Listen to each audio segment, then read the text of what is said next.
অর্থাৎ আত্মা হলো রথের যাত্রী, শরীর হলো রথ, বুদ্ধি হলো সারথি, মন হলো লাগাম এবং ইন্দ্রিয়গুলো হলো ঘোড়া। এর অর্থ হলো রথ আমাদের ইন্দ্রিয় বিশ্ব, আমাদের বুদ্ধির নিয়ন্ত্রণ এবং আত্মার গমন পথের প্রতীক।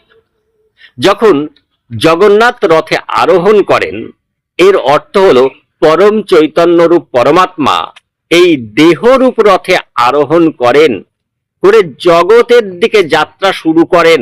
অর্থাৎ প্রতিটি মানুষ এবং প্রাণীর এই দেহরূপ রথ ধারণ করে রয়েছে, যার ভিতরে সেই পরমাত্মারই অংশ হিসাবে আত্মা অবস্থান করছেন। এবার রথযাত্রা, এই রথযাত্রা হলো আত্মার প্রকৃতিতে গমন।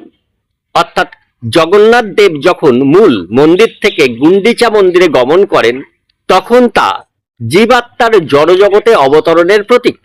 গুন্ডিচা মন্দির হলো জগন্নাথের মাসির বাড়ি, যা উপনিষদীয় দৃষ্টিতে প্রকৃতি বা মায়ার গৃহ।